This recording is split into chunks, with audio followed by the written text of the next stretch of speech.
Hello, everybody. According to the computer, it says we're live. So if we are, somebody let me know.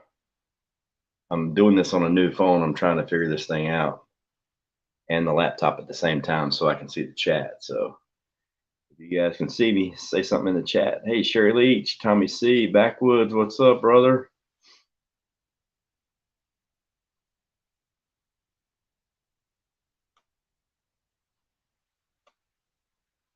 Are we live? Yeah, I think so. Yeah. So what's going on, people? How we doing today? Can y'all hear me? We good? Ronnie Braun, Miss Sharon, Tammy C, Secret, Backwoods, what's up, brother? I sent you the email. Did you get it?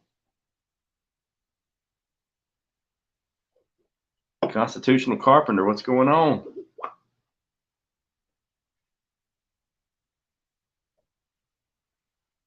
I hear you, big chap. I'm alive. I hear you. Thomas B. Evans, what's going on? Welcome, welcome. It's been a while since I went live or did pretty much anything with YouTube. So it took me like almost like 20 minutes to figure out how to even get a stream going again. It's been so long since I did StreamYard. So I think I figured it out. Man, this camera is pissing me off. Kathleen Maddox, welcome. Backwoods, if you're still here, let me know if you got the email. I sent it out. I'm pretty sure I did it right. If I didn't, let me know and I'll send it again. Matter of fact, I'll just drop the link here in the chat if I can remember how to do that. Let's see. Actually, I don't remember how to do that. I'm not gonna lie. Betty Daly. Backwoods is resetting this computer. Service seems low. Yeah, I got the same issue here, man. My service is real low tonight. It was really weird.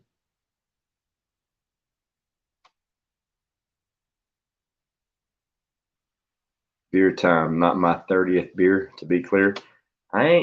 I'm not on 30. But I have had more than one, but not quite 30. Thomas B. Evans, the Canimals, they haven't slowed up a bit. Sophia B has been doing some cannon, Roots, all the rest of them have been, JR, all the rest of them, they've been canning like crazy, man. I haven't been doing it. They kind of picked up the slack for me. They've been doing it for me. Bug Dude, what's going on? Yeah, it's been a while. It's been, let's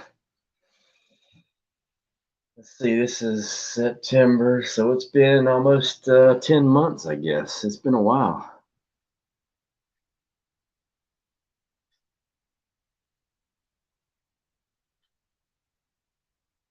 I know, Backwoods, tired of paying all that money for shit that don't work. I agree 1,000%. It's funny because I remember when, that's how old I am. I remember when like cable television was first came out and you had the big power trucks driving down the street with the big rolls of cable and they were running them up poles and setting up cable for everybody so you can watch HBO and all that good stuff. And it was like 15, 20 bucks a month. Now look at it. It's ridiculous. PNW 77, welcome. Roots, did you get my email? I emailed you the link. If you wanna pop up here, I'll be more than welcome. You know me, guys. I hate being up here by myself. If I ain't got somebody to talk to, I will shut up and shut down quick. But I sent the link out to a few. If I can remember how to put it up here in the chat, I would. This is like pissing me off. I'm trying to figure out how to remember how to do the link, and I can't. Wait a minute. Don't I just copy and paste what's in the window above me? Ain't that right? Do I just copy and paste? Or this is, yeah, I just copy and paste this.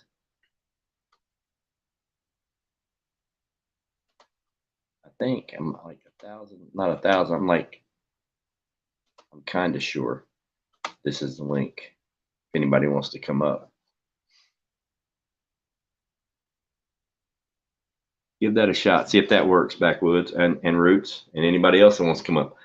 I quit the paid subscription. I think I can fit like 6 people, 8 people, 4 people. I'm not really sure. We'll figure out in a minute. There we go. It worked. Welcome. Roots, what's going on?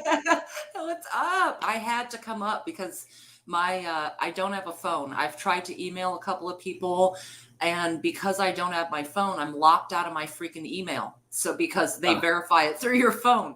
So I couldn't resist, and not just that, but to see you and say hello. But yeah, it's been a while. Yeah, it's been 9 months and 2 weeks, almost exactly. So what are you keeping track? Did we have a boy or a girl? I know, right? Ain't that crazy? 9 months. Wow. And I forgot how to do all this stuff. Like I'm still trying to figure out how to pin the thing to the top, and I'm like, what? Yeah, it's cool. I don't know how to do the pinning part. I used to know, but I don't now. Yeah. Like really weird. I'll just keep dropping the link, I guess, every now and then. Yeah. But I know it's like pin the link. You do. I can't remember how to do it. That's how pathetic I am right now, guys. Seriously. It's been like 9 months and what, 2 weeks? Yep. You're a little rusty. It's all right. I am completely rusty. Oil can. Terribly rusty. Ticker, banners. Yeah, this is too much. I can't figure this out. Oh, Bug Dude says you have to be in the YouTube chat side to pin the link. So that's right. I remember that. And probably hit the 3 dots. YouTube, boom. How about chat, manage moderators, participants, toggles in. Yeah, I'm getting nothing there. Oh, you got to find the post. That's right. Oh, it's starting to come back to me. It's taking a while, but it's starting to come back. All right, there we go. And pin. Is it pinned? Yes, It is. Awesome. Thanks, Bug. Thanks, Bug. It's been a while. 9 months and 2 weeks, according to Roots, and I am not going to call her a liar. Deanne, what's going on? Liar, liar, liar. What's up, Backhoods? That's right, Constitutional. I was wondering who would catch that.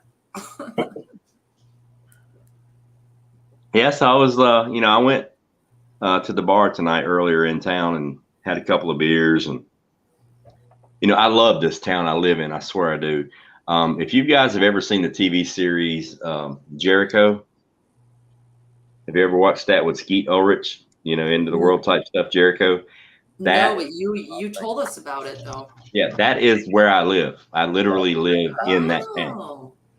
So it's like all the buildings were built in like the late 1800s, early 1900s.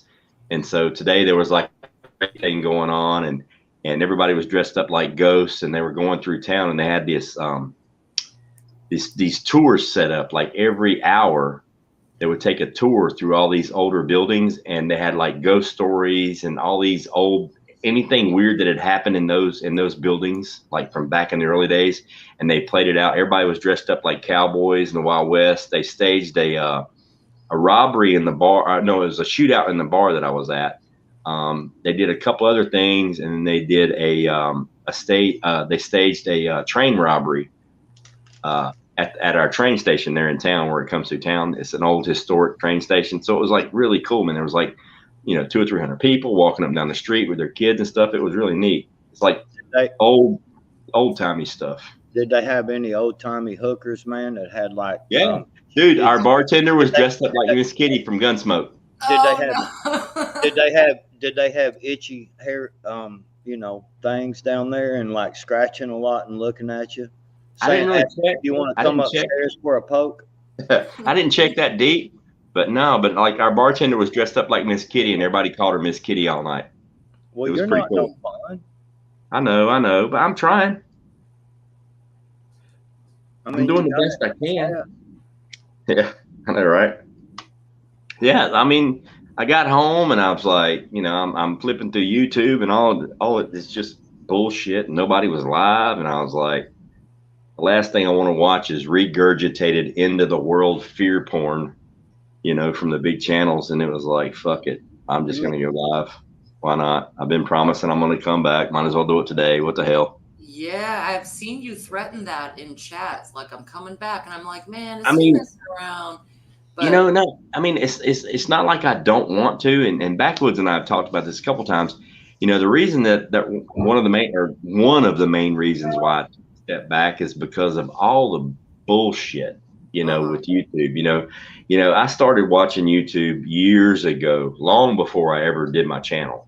You know, and I followed, you know, some of these big channels when they were small. And, you know, this Ukraine thing hit and all this stuff. And you know, and then they basically traded in their prepper card for a fucking Walmart executive card, and they're all, you know, all about the money. And I saw the writing on the wall, and it's like, man, I'm not trying to make enemies. I'm not trying to get in arguments and fights, but I'd just rather not. I don't want to have a view or an opinion from the inside. I'd rather just take a step back and just watch this transition, because I knew it was going to happen. I knew it was going to happen as soon as it started. I knew it was going to happen. What's up? Hello, hey, independent. You know, and it's like Stephanie Joe Roundtree's here. Hey, Sherry Leach. What's up, Stephanie? It was like, you know, I mean, there were a lot of reasons why I took a step back. Number one, I was getting way involved. Not that that's a bad thing, but it's like, if I wake up every morning and I'm thinking about what am I going to do on YouTube to make other people happy today, instead of waking up wondering what I need to do to make me happy today, I'm failing at life. Okay. Yep. If you're not putting yourself first, you're doing it wrong. And, you know, I went back to work, you know, I'm teaching full time now, and, you know, with my parents and, you know, my kids, family, the garden, the rabbits, prepping. You know, if one of the 10 things in my tool bag had to be set to the side for a little while, common sense dictates it has to be YouTube, because I'm not going to have my ego, you know, fuck with the outcome. You know what I mean? And it just, you have an ego? I've never noticed. Oh yeah, it's pretty big. Oh, you do?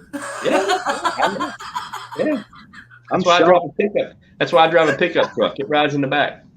I'm shocked. Teresa, hey. But you know, I miss YouTube. I miss hanging out and doing the things.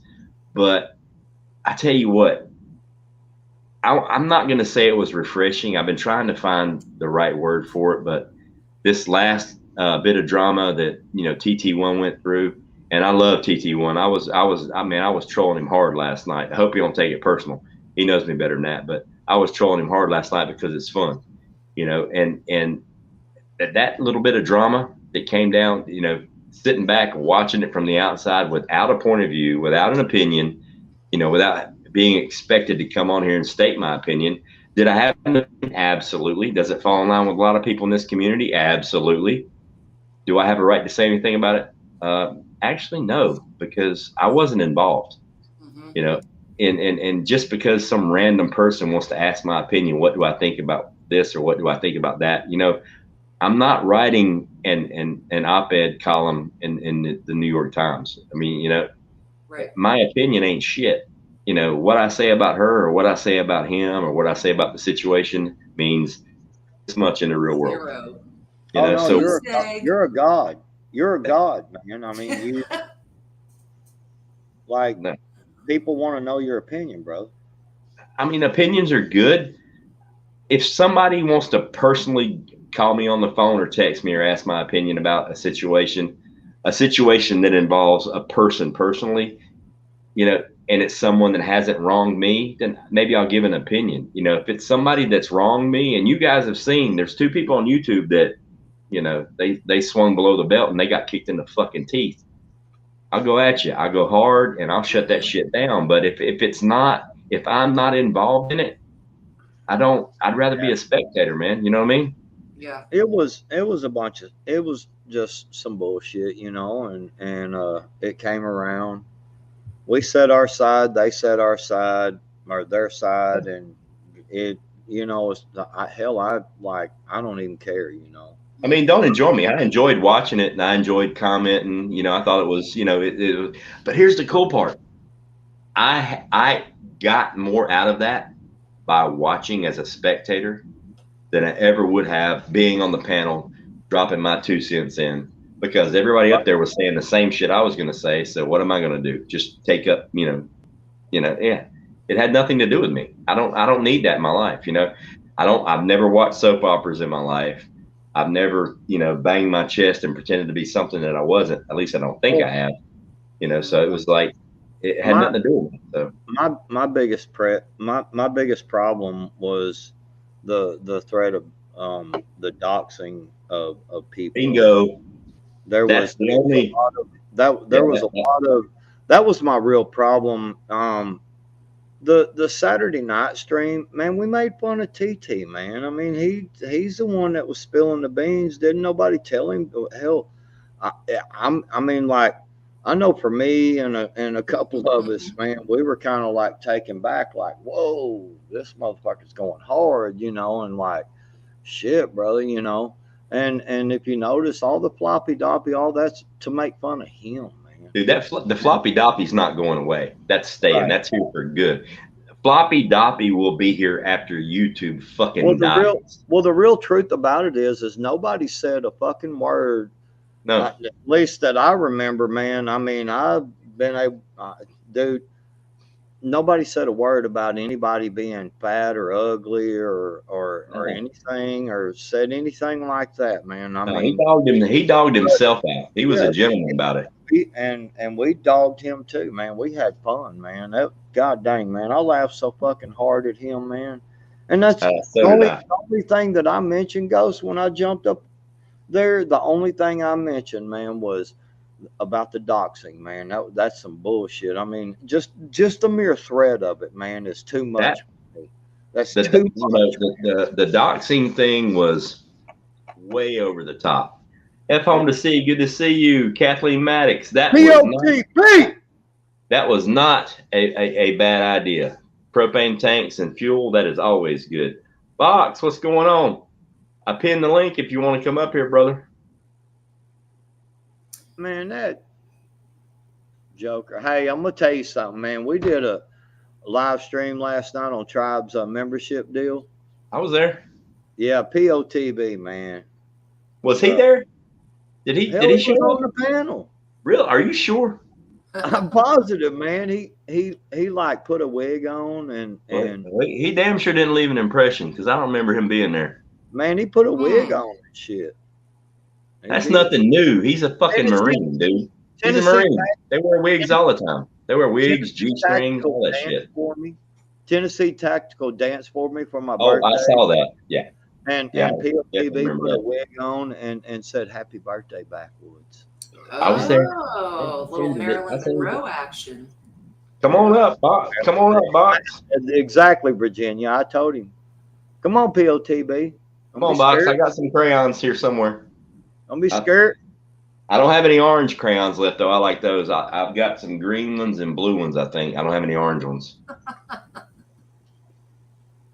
But it's good, man. I tell you what, being gone for 9 months and 2 weeks, Roots just reminded me it's been 9 months and 2 weeks. Being gone for that long, the cool part about it was, dude, the Cannibals never missed a beat. They've been canning up shit and they never missed a beat. Like, they've done more in the last 9 months since I was gone than the first year when I was here doing the canning. I'm proud. I'm proud of the Cannibals. The Cannibals have been rocking and rolling. You got a good trend going with the whole groups of people, and we're at several times a week finding. And look, there are a lot of people that can't online. I want to make it clear, it's not the first set of people that ever started canning online, but it's just that it's been from the same group that we've been teaching and rolling it over, and then people start doing it themselves, and it's been amazing. What's been amazing is me being able to sit back and just watch it, join in, hang out. That was amazing. It was like really cool. It was like really, really cool. I thought that was like, and I never in a million years thought that would happen. I mean, you were there, Roots, at the very beginning. You know, I was canning when I was doing a stream, and I had to keep getting up, and people are like, "What are you doing?" I'm like, "I got to go check my canner." And they're like, "What?" I'm like, "Well, I'm canning chicken." "You're doing what?" I'm like, "I'm canning chicken." "And you're doing a live stream?" I'm like, "Yeah." And then people started asking questions about canning food, and I'm like, "Well, just fuck it. I'll just do it live next time." And that's how it started. You know, it was just like people in the chat asked to see, and I'm like, "Well, fuck it. We'll just go live next week, and I'll just can live the entire time." You know, Yeah, and it, be productive while socializing.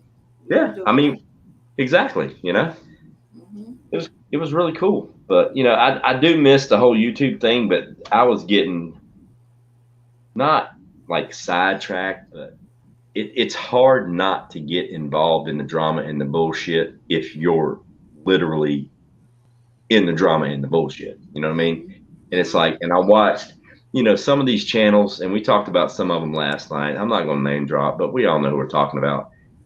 You know, and they've got prepper in their name, whether it's the first part or the last part, this, that, and the other. For the last 8.5 months since the Ukraine thing started, ain't none of them put out any prepping content. It's all been about the end of the world, dodge the nuclear weapons, dig a deep fucking hole, go buy this, go buy that.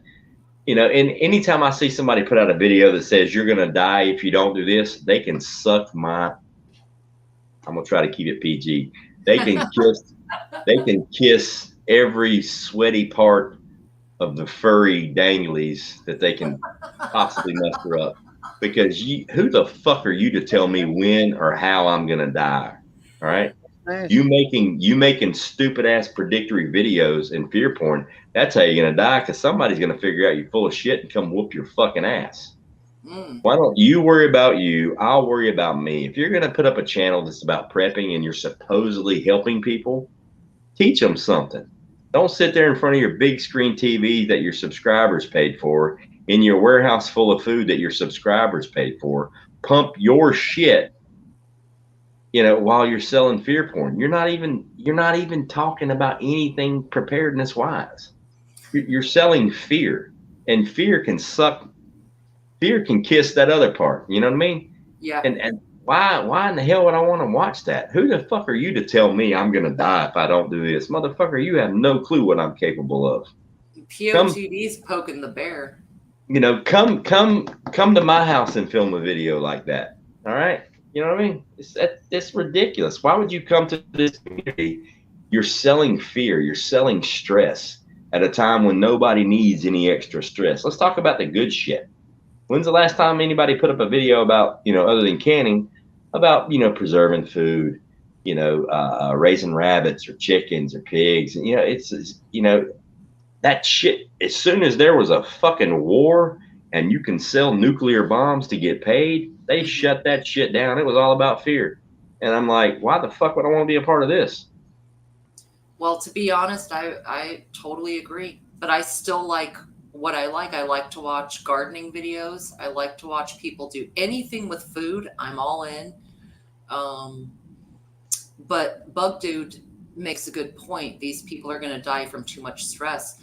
And I see this in microcosms all around the tubes, whether you're uber religious or uber political or uber whatever it is. Zealousness stresses you out, you know, going too hard. It's, I mean,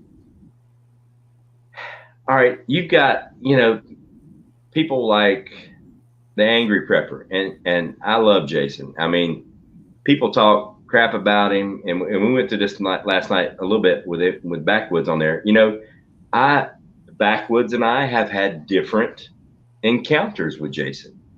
I've emailed him 3 times in my entire life. He's responded 3 times.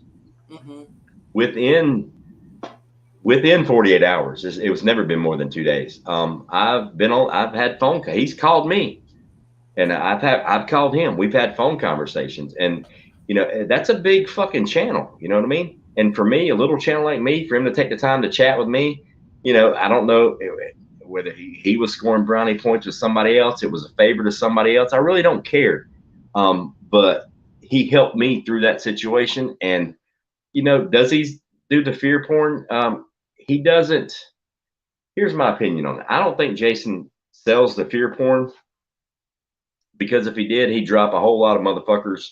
He would change some of his words a little bit to make it more family friendly, so to speak. But I think that once your channel gets that big, once you're over 100,000 subs and you're getting the feedback in your email and in your chat, you're almost not forced, but your chat kind of directs you in a certain direction of the content that they want to hear. You know what I mean? I know. I don't know if I'm putting it right.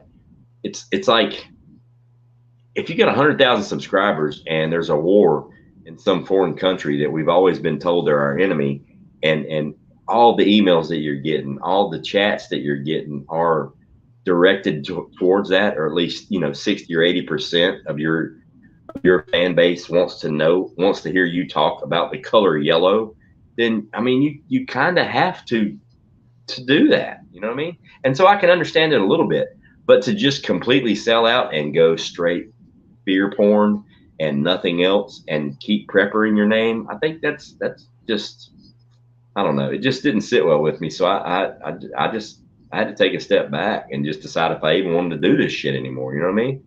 Because I mean, you guys have seen the content that I put out. I mean, some of my live streams are, get left and right, but most of the content that I do is about food. It's about feeding your family, water, that kind of thing, prepping shit, not MSNBC, editorials type reviews or whatever. I mean, there's enough channels out there doing that shit. The last thing I want to do is try to compete with them.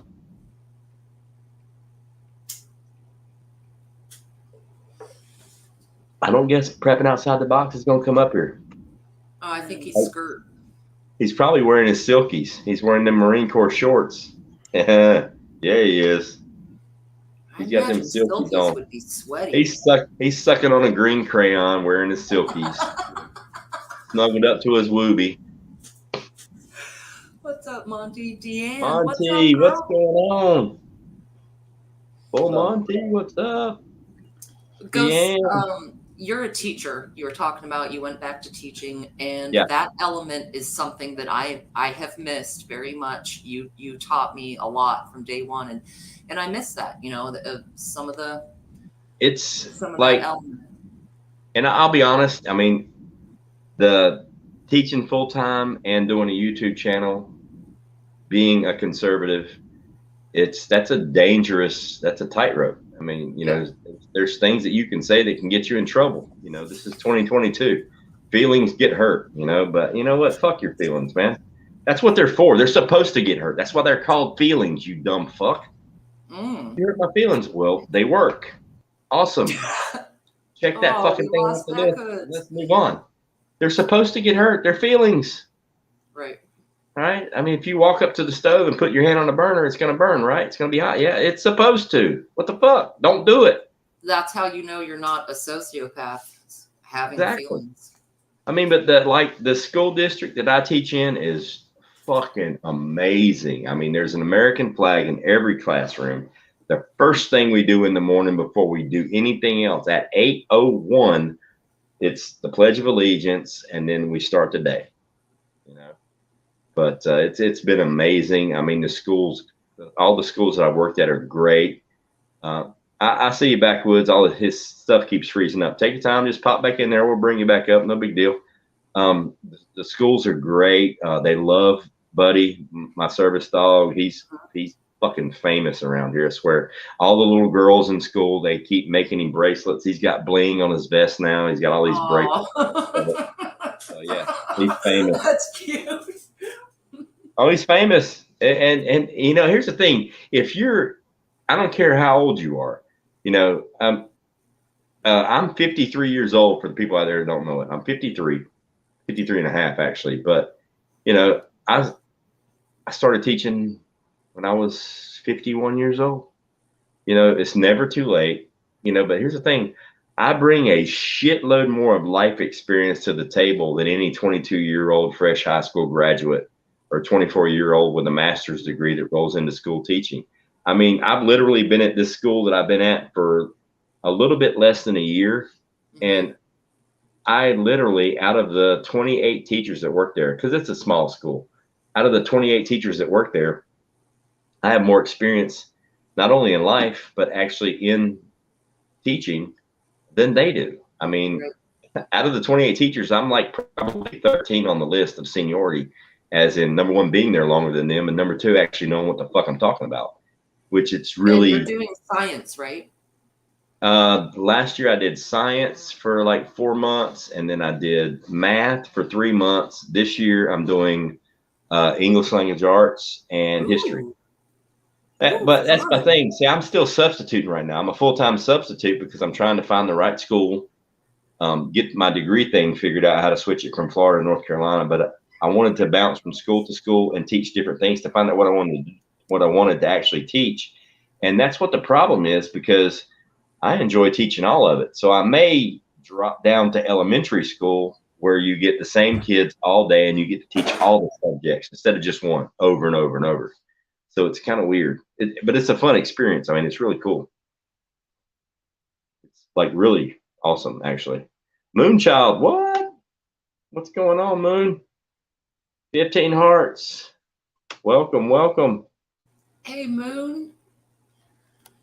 15 Teresa hearts. Teresa's here. Kathleen Maddox.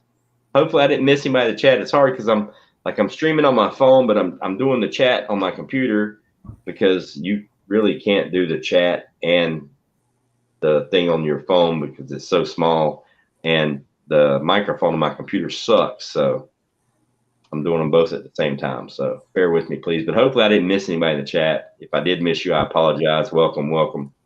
And I pinned the link. I'm pretty sure I did it right. Is it still up there? Yep. Yeah, it's still up there. Anybody wants to come up here? I don't care who you are. You want to come up and talk? Come up and talk. You want to do an icon like Virginia Roots and hide your face? Do that too. I don't care. Bother me a bit. 1 second. Betty Daly. Teaching my grandkids school the same age as my oldest and younger. It blows my mind. I agree, Betty. I had when I was growing up, obviously, kindergarten, elementary school, all my teachers, they seemed old to me because I was so young, but they were literally, quite young. And it's kind of funny because in the last year that I was teaching, or this past year, we had, I can't remember exactly the total number of teachers at the school, but a full 40% of them starting the year were brand new teachers that had never taught before, straight out of school. And at the end of the year, there was only one left out of like 11 or 12. The rest of them just quit. And the teachers that are there now are all seasoned. They're, in their 40s, 50s, 60s. We've got one substitute. He's in his 80s. He taught full time for like 40 years, retired, and now he's substitutes. So if they need somebody, he just shows up and substitutes. He was like a principal at like 5 different schools. I mean, he did everything, and he's pretty amazing, actually. And he's in his 80s, and he can hang with the best of them. I'm not gonna lie. He rock and rolls. Hey, 15 hertz. Good. What? Epileptic Pilot's here. What's going on? It's been a while. It has been a while. According to Virginia Roots, it's been 9 months and 2 weeks. I should have had a baby by now. He's been gestating this whole time. He's emerging new, rising like a phoenix. Yeah, this fetus is wearing me out. It's fat. It just won't come out. But yeah, it's I was. You, huh? Oh, sorry. Saying hi to Epileptic. It is. Yeah. But yeah, it's like, there was nothing on YouTube tonight. I was like, I've been promising I'd come back in. And this technically doesn't count as content. This is just us hanging out and bullshitting. Right. But I've got some ideas for some good content that's coming. So we'll see what happens. It is what it is. What are you going to do? Mm-hmm. But it honestly, like, the best part is, like, as a content creator, being able to step back and just watch stuff, like, and I can't be held accountable for what I see or what I say or anything. I can just pop into somebody's chat and just sit there and not say a word, or I can comment. And trust me, there's been a whole lot of times I've been on live streams and I've been in the chat the entire time and I never made a comment or anything, just to sit there and listen. Right. There's a lot of value in that. You can really, like, I have literally sat here in the last 9 months and 2 weeks, and I've watched people, what's the word? Change sides, show their true color. Yeah. I've seen people that that I thought and considered my friends and solid, like completely pull a 180 and just sell out. And then I've seen ones that I thought were a waste of time, you know, show up and like do the damn thing, which is kind of weird. And the messed up part is if I was involved in the conversation the entire time and we were doing chats or streams together or whatever, I would have probably missed that. Right. You know, it's good to get a third person. Yeah, it's like you're getting a third person perspective, and you can kind of, you know, just see what's going on. Ooh, that's a good question. Kathleen says, "Ghost, do you fermentation for food preservation like sauerkraut?" No, I've never even actually tasted sauerkraut. I don't even know what it tastes like. Fermenting, no. I don't. What is fermenting? I mean, I've never even researched it. I don't know. I've never done that. I mean, I make chow chow. You know, it's in vinegar. I mean, is that fermenting? No, that's more on the pickling side of things. The fermenting is going to be essentially a decomposition process. I've never done that. Sauerkraut, kimchi, things like that they break down. They put off gases and different bacterias, good bacterias, and prebiotics and all of that. And it's a very, very popular way to preserve food, but I've never done it. Essentially, it's rotting it. Yeah.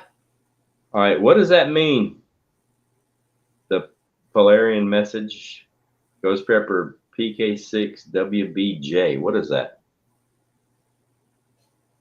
I have no. Did anybody have any idea what that means? I believe it's like a radio call sign type of thing. I'm missing something. I don't have a radio. I don't have a ham radio or anything, so I don't know. It looks like a license plate or something. That's like a license plate number or something. What's behind it? PK6WBJ. What is that? PK6 wants a BJ. I can go with the BJ. Yeah, the WBJ part, I can work with that. But yeah, the rest of it, I have no clue what that means. Yeah, no, it's his call sign. He does radio like. Oh, that's his call sign. Okay, yeah, that's cool. His call sign. Okay, I was like, I thought it was like code or something. I'm like, I've only been gone 9 months. What have I missed? There's like a new language on YouTube. Right. Got you, Bug Dude. That's his call numbers. Okay, got you. Cool. Yeah, okay. But so what have you been up to, Roots? About 5'10", 140. Still just as sexy as ever. Yeah, no, I'm feeling you. There's been a rotational shift this year, definitely. Like, for example, my garden didn't take off last year. I had a great garden. Everything was awesome. This year, never broke 80 in my area. Really, it's been like in the 60s and 70s. I just couldn't get anything to pop, except for I did really well with potatoes. My garden didn't do shit this year. Herbs, but that was it, man. I had a tough time. My tomatoes did good.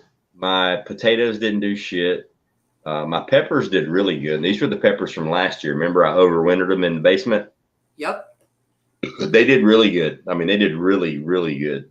Not as good as they probably could have because I half-assed my garden. I had so much shit going on this year. It was like, you know, the only thing I could say that, like, the one positive prepping thing that I did in the last 9 months that makes me feel good is one of the girls in my class last year. I don't know how we got on the topic about rabbits or what it was, but I was like, yeah, I had like 30 at the time or something. She's like, who needs 30 rabbits? I'm like, well, it was just me and her one-on-one talking. I'm like, well, they're meat rabbits. And I was kind of skeptical of saying it, but I mean, this is a school that's out in the middle of nowhere. So I was like, I got a 50-50 chance she's going to understand what I'm talking about. Right. And I was like, well, they're meat rabbits. I raise them and I process them and I eat them. And she's like, my mom's been wanting some of those. And I'm like, really? She goes, yeah. I'm like, well, here's my number. Have your mother text me and we'll talk.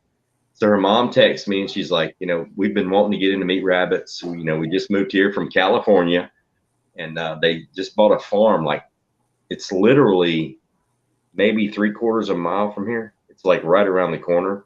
They got like 25 acres, 2 huge ponds full of fish, horses, cattle, goats, wow. chickens, turkeys, the whole 9 yards. And they're doing the whole homestead thing. And she was wanting to get into meat rabbits. And at the time, last year, when she was looking, it was the wrong time of the year to look for meat rabbits. And they were selling for like, $40, $50, $60 a piece.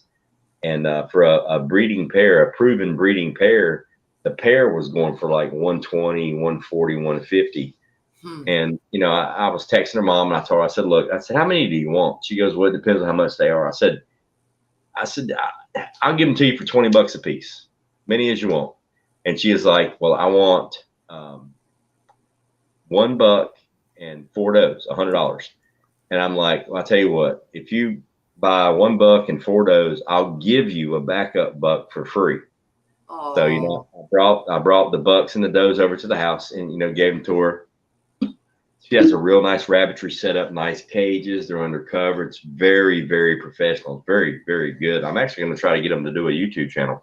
But she set it up. So I brought the rabbits over to her and I brought her 2 bucks that have already bred before. So I know they know what they're doing. And all of the does that I brought her have had at least 1 litter. I think they all had 1 litter. One doe had 2 litters. And it was like 2 weeks before the end of the school year. So 2 weeks later, I brought her daughter a baby rabbit, that the last baby that I had, Kit, he was like 4 weeks old, and I gave it to her for a graduation present. Yeah, so they're doing the rabbit thing. So that was like the positive thing I did this entire year. The past 9 months was help somebody start a rabbitry, and now they're raising rabbit meat. But now, I get chicken eggs and I can get beef and the whole 9 yards, just making contact. So it was really good. 100%. You made like a connection, started it off with a good move. That is absolutely right around the corner. It's right around the corner. They got fresh water, they got meat, they got chickens. I mean, dairy. It's all there. So yeah, it's doing pretty good. That they live maybe 1.5 miles, maybe a mile from me, maybe 1.5 miles tops. Native is 10 minutes in the other direction, and there's a few more people around here I'm making contacts with. So it's a cool little town. It is what it is. I wish I had more time to do the YouTube stuff, but I don't know. I'm trying to figure a way to do the content and do YouTube, but not get drawn into the drama. You know what I mean? It's hard to go on here and go live. I mean, we've already talked about drama tonight, and I swore I wasn't going to do it. And it literally, within the first 5 minutes, we were talking about, the TT1 thing. That's not my drama. That's his. That's, he owns that shit. That's him. But it's hard not to get pulled into it because people ask you about it. Mm-hmm. The way you don't get pulled into it is to stay out of chats. I've thought about this for quite a long time. All right, we got another guest coming up. What's up? What's going up, on, Mr. Ghost Prepper?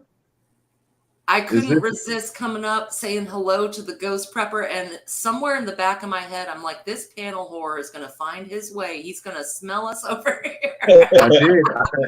I didn't even know you were live. Shit, my Miss Ghetto told me that you were live. Showed up. What's up, EMT? Yeah, I hadn't been around in a while. There was nothing else. I mean, I hit the refresh button on YouTube like 74 times, and nobody was doing anything, and I was like, fuck, I feel like talking, so might as well go live. See what happens. That's what's up, dude.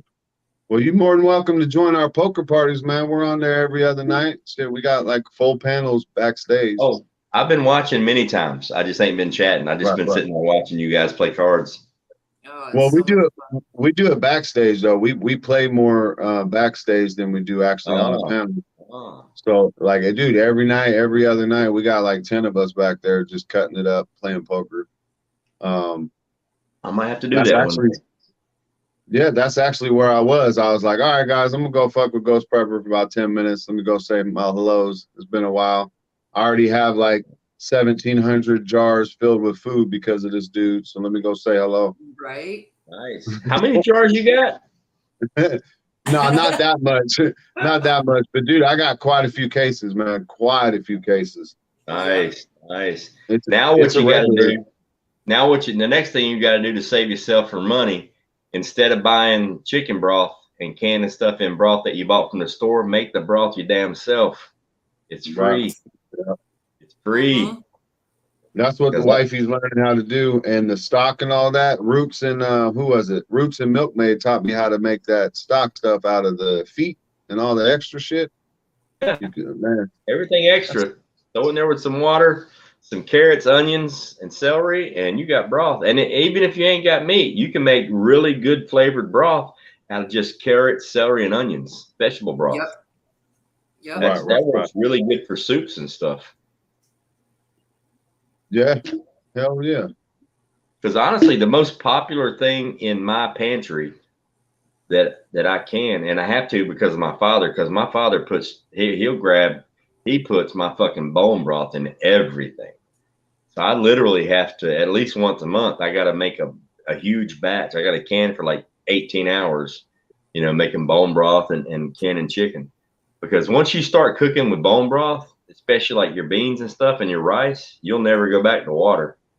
Right. I mean, it's just, you don't have to season it. Like you can literally, if you make your broth the right way, you could literally make a meal and not need to use salt and pepper. I mean, it's all in the broth.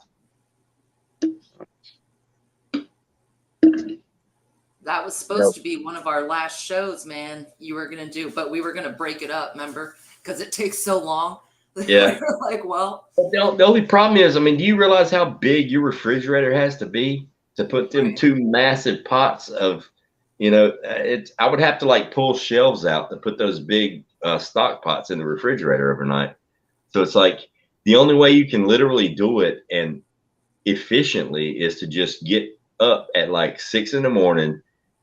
I mean, you could probably just do the chicken and pull it off the bone like the day before, and you could probably just can the chicken and then just save the pieces in a bag or something and then do the broth the next day. But the bone broth, I mean, the great part about the bone broth is the longer you boil it, the more potent it gets. And you want it to simmer for at least 6 hours. If it's not at least 6 hours, it's not bone broth. It's just stock. It's just chicken stock. But it takes a couple of hours of simmer to pull that marrow out of the bone and get all those nutrients. And you can watch it change colors in the pot. Like when it gets to like 5 hours, maybe 5.5, you can watch it's kind of like cooking ghee. You can watch it change. And you're like, yep, I got bone broth now. Mm-hmm. And you bone can broth, see the slick, it kind of looks like oily little dots. Oh, yeah. You know what I'm saying? And that's all the marrow coming out.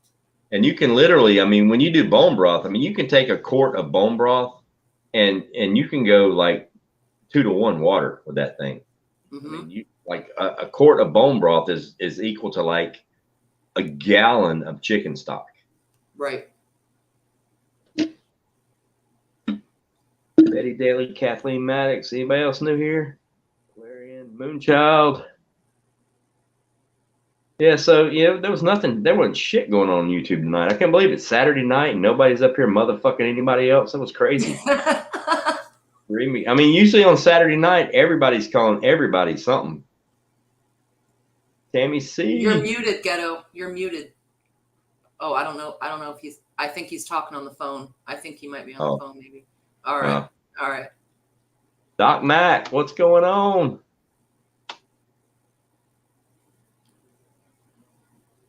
Doc Mac.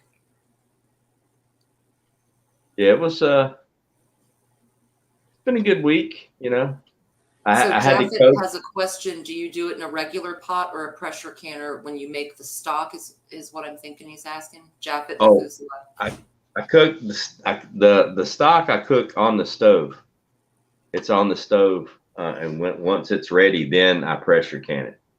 And you pressure can it just like meat, hour and a half. Because my stock has them little microscopic pieces of the good stuff in the bottom. Oh yeah. Mm-hmm. Actually, Yep. Japheth, I think I've got how many there was I think I did the chicken broth on 2 or 3 live streams and a couple of videos. You did on a few videos, and you showed it. You Yeah, did it with coming out of the Thanksgiving canner too. a few times. Yeah. yeah, I did turkey broth at Thanksgiving. Yeah, I Okay, did Yeah. turkey broth. with turkey broth. Yeah. Yeah, the turkey broth is real close to the ham broth. I actually like using the ham broth and the turkey broth with pintos better than I like the chicken broth. They do real good with they do real good with pinto beans. Right. Oh, they do real good with pinto beans. Oh my goodness. But yeah, the chicken bone broth, I've done several videos and a couple live streams. Actually, I think the last live stream I did, or I didn't do it, I think it was Sophia. I did her canning stream, what, maybe 2 months ago? And it was, I think I did the bone broth. And then I know I did some broth. Yeah. Yeah, and I did one live stream with the chicken bone broth, and I did the video because that's when yeah, I know I did at least 2 streams with that. But it was hard to do a stream on doing the bone broth, the whole stream, because that live stream would be like 18 hours long. But I'm pretty sure the last live stream that I participated with Sophia, I did the bone broth.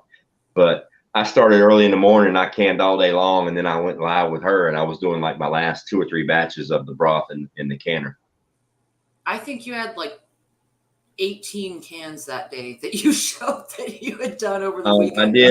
I did 4 loads. I did 4 loads. It was 28. Actually, I did. Yeah. It was 30. I did 28 jars that were pressure canned, and 2 of them I just put in the refrigerator and I used them the next day. Right. It's a euphoric feeling, dude. Especially when you got a whole counter full of shit that you just canned up and you know it's going to be good for a while, man. Oh man, I'm addicted. Me and my wife both are addicted. We got a shitload of. When you do bone broth, when you do chicken bone broth, check this shit out, Ghetto. Every time you do bone broth, like I do it, when I do 4 loads, 7 times 4, 28. Actually, I got 32. I put in the fridge. I made money. I literally made money doing that. I didn't spend any money because I spent like $40 on the chicken. Like the chicken. See what you talk about. Actually, I want to say it was $38. I had it wrote down. The cost of the chicken, the carrots, the onions, and the celery was like $38. And out of that $38, I got 7 quarts of chicken that are canned, chicken meat, just the meat. But in there with it is chicken broth because I canned it with the water, so it made its own broth because the meat was only 80% cooked, so there was still good stuff. So the liquid inside those 7 jars is chicken broth in there with the chicken. And then the other 23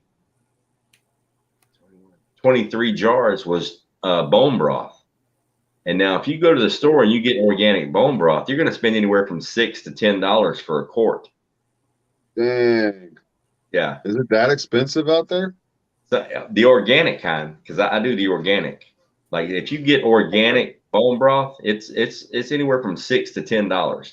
If you get just the regular bone broth, we'll get not chicken stock, I'm talking about the bone broth. Yeah. It's still it's more 3 expensive. or $4, $5 for bone broth because it is. So now you take those 20-something jars that I did for free because it's the bones that people throw away, and you multiply that times 5, that's $100. But I only spent $35 on the product. So you minus the 35 from $100, I made $65. And you can water down bone broth. I think that's it's about 3 to 1. You can cut it down. You go 3 to 1. You could even go 4 to 1 if you wanted to, if you're just doing things like rice and stuff like that. Because I like to cook my rice in chicken broth. But like bone broth, yeah, you can water it down. I mean, I usually here I do it like 50-50 because there's so much flavor in it. I want to keep the flavor. But yeah, you can. I mean, dude, I can grab a quart of that bone broth and some spaghetti noodles or any kind of linguine or whatever, and just make the noodles and, you know, pour the broth over it. And I got chicken noodle soup. I mean, it's how easy is that? Yeah, we're gonna have to start doing that a lot. Especially, we've Mhm. been thinking about what we're gonna be doing now. We've already done a whole shitload of green beans because I grew a whole bunch of snap peas, green beans. She's already made a bunch of pickles out of zucchinis and Yeah. cucumbers. Oh, yeah. We plan on doing some stuff with some pumpkins because we should have pumpkins this year. And then tomatoes, our tomatoes, and if anybody's got the Augustin Farms, um, tin can of seeds, it says one thing, but what we actually grew was they were red pear tomatoes. Is that the name of them? I think that's the name of them. But they're just a little tiny. They're like cherry tomatoes, but they look like a pear. Yeah, I've seen And them. I've seen them all before. the plants were those, but it said, you know, some of them were supposed to be Roma and then the beef or beefsteak or whatever. But unless she got it confused, basically we got a whole bunch of pear ones, which That's sucked. I the mean, that's the it's only bad, that's the only crappy part about buying like a seed bank or you know batches of right, seeds from right. other people because they outsource. They don't grow those plants and harvest those seeds. They outsource that. They just buy the seeds, so they don't really know where they're coming from. You know, tomatoes. And here's the messed up part. You know, if you've got a garden and you plant 2 or 3 different varieties of tomatoes, they can cross pollinate. You know, Right, so yeah. now you're getting like some crazy weird shit going on. You know what I mean? Yeah. So you know you don't know really what seed you're getting. That's why I like to save my own seeds. You know, I save Yeah, like we did that. yeah, I save my own seeds, and it's not as hard as people think it is to save your seeds. I mean, it's No, I've that's seen what we're doing. She got she grew some lettuce. I forget, it's the purple stuff. I forgot the name of it, but the um chard, Swiss chard. yeah, there you go. That's Yeah, good that's stuff. exactly what it was. And we didn't harvest the actual lettuce from it. She grew it out so she can get more seeds from it. So Right. she was out there just growing stuff just to get the seeds, and then boom, Yeah. now we pop them in our prep, you know, Yeah, but packaging them up. like last year, I saved seeds, and I didn't do it the technical way. I mean, there's crazy videos where you got to wash them and strain them and do this and do that. And look, all right, that might there may be a purpose why you need to rinse your seeds off and wash them and store them this way, store them that way. All I know is this: if that was the only way that it worked, if the only way you can grow a tomato from seed is to, you know, wash it and scrub it and store it this special kind of way and this and that and the other, then we wouldn't have tomatoes here today. All right. That's not the way God made it work. All right. The shit's on the vine. It falls off, it hits the dirt, it does what it does, and it grows the next year. Just, Yeah, or the you know, birds eat it and shit it all I did out. with my tomato seeds, I took my tomato seeds, I pulled them out of the tomato. I got as much of the gooey gunk off of them as possible. I let them dry on the countertop on a paper towel. Then I put them in a Ziploc bag and I planted them next year, and every single fucking one of them came up. All right. Dude, I'll So, have to text you a picture, man. We got some tomatoes this summer. They were actually growing inside the freaking tomato, dude. I oh, mean, there yeah, I was get them little all the seeds. time. Yeah, I've all never the time. seen that shit before. Never seen it Dude, before. It was weird. tomatoes, like, that's at the perfection of their ripeness. Like, right before the seeds start sprouting inside the tomato, that's like the most juiciest, best bite of the tomato there is. Hmm. Those are some awesome tomatoes. But yeah, like you can literally just slice a tomato and throw it in the dirt, and you're going to get tomato plants next year. Like Yeah, it's not yeah, that they go hard. nuts. There's not, and I love watching some of these videos when they get all scientific. You got to do this, and you got to scrub it this way and wash it that way, and you've got to wait 6 days and then flip them over, and then wait 4 days, and they have to go in a hermetically sealed thing with the light. I'm like, motherfucker, none of that shit was around. None of that shit was around when tomatoes first started growing millions of years ago. God didn't invent it that Right. way. All right, you don't have to do anything to seeds. Just hang on to them. All you have to do to just save the fucking seeds. That's it. That's all you got to do. So what do? You vacuum seal them up, or do you keep them like in a fridge drawer or anything like that, or you just hold on to them? Fucking Ziploc bag in my sock drawer. That'll work. No, I've heard that. I've heard even people talk about their grandfathers saving seeds from like World War II and shit, and they still grow. They are right there in my sock drawer. I'm staring at my dresser right now. They are right there in my sock drawer. If you want to count to 6, I'll grab it and show you the fucking bag. 1, 2, you see that? You see that? 3, you're welcome. 4. You know you don't know how to count. Look, she You know didn't know how to math. count. What's after 4? 3. Oh, that's the other way. Oh man, All right. that's Dude, hilarious. The way the camera is, that looks like some good shit. Just saying. It does. Right. Nice score. And I've got like just the handful that I grabbed real quick. I've got okra, Big Zack tomato plants. Ooh, I remember that guy. Yeah. Oh, those are awesome. These are the cantaloupe seeds from that 20-pound cantaloupe. These things are massive. Nice. Bell pepper and cayenne pepper. And these are all from the garden last year. And I planted them all this year. You do kind of dry them out, right? Because all you do is you just take them. You take them out of the fruit, like the tomatoes. I took them out of the tomato itself. I got as much of the gunk off as possible, and I did take some and I put them in a strainer and I rinsed them in the sink really good to get the gooey shit off. And then some I didn't, and I dried them side by side and they turned out the same. So big deal. I just pulled it out of whatever it was in. I pulled it out of. I put it on the paper towel. I let it dry. Once it was good and dry, I let them sit there for like 4 or 5 days. Once they were really good and dry, I put them in the bag, stuck them in my sock drawer. Big deal. A couple of people in chat asked about ham broth. I saw it more than once. That's good stuff. 1 second, Virginia. Hey, brother, I'm gonna get out of here, man. I gotta go finish up this poker stuff. All right, man. Good to see you, man. You too. Good luck with your poker. Hope you're coming back. I'm back. Wow. Later, Ruth. All right. Like you just take a ham bone, right? Is just the same as chicken. Yeah. And like when I do the chicken, I do the bone, I do the skin, I do everything. Whatever's left over from when I boil it, I throw it in there. And the same with the ham. I mean, you're not going to eat anything from the skin of a pig.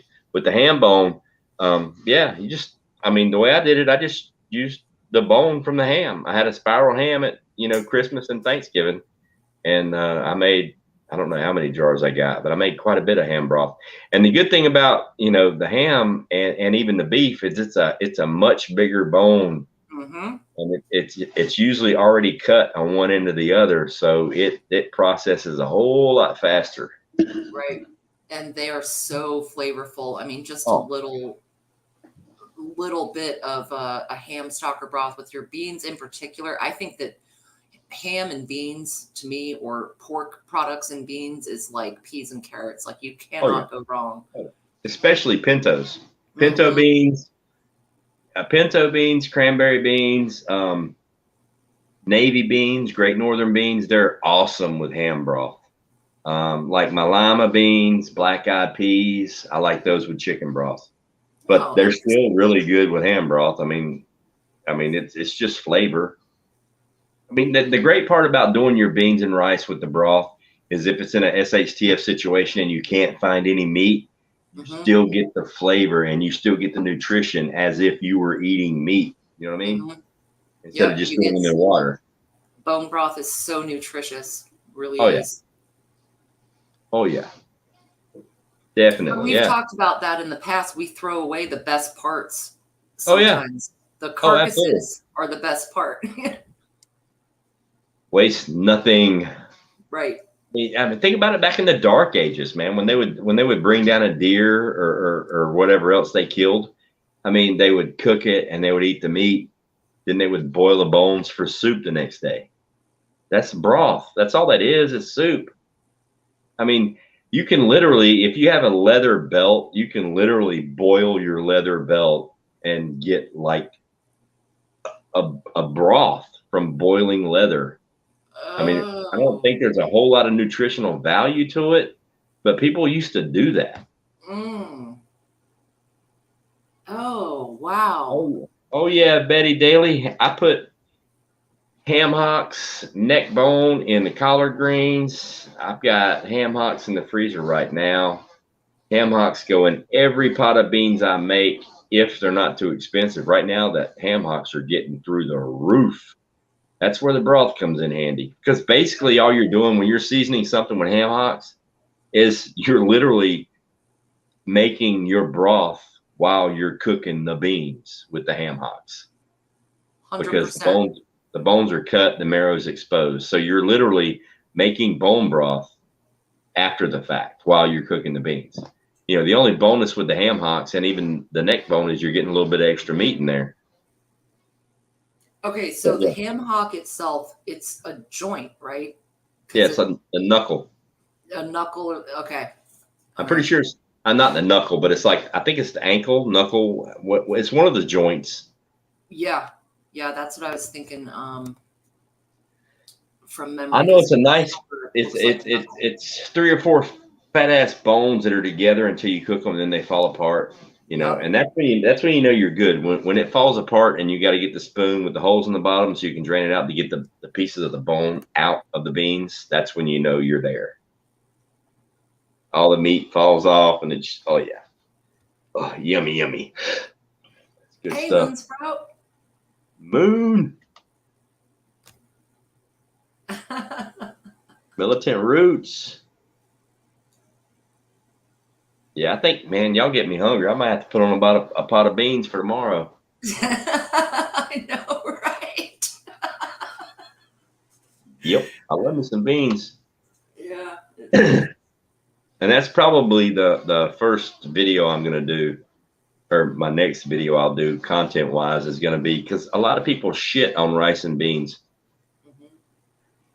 I don't know how you can call yourself a prepper or that you're prepared or a survivalist or whatever else and not put an insane amount of value on rice and beans. Mm-hmm. To me, that is a fucking no-brainer, period. That is if you don't start with number 1, water, and number 2, rice and beans, you fucked up from the jump. I mean, that's a no-brainer. Mm-hmm. I mean, they're still cheap. They're still readily available. And here's the thing. They're a barter item, even though people say you should never barter food. Yeah, motherfucker, you should. You know why? Because food's going to be the most important thing out there. Yep. It's going to hold more value than any fucking thing else. So yeah, it is barter weaponized. Exactly. Nobody can eat your gold bar. Yep.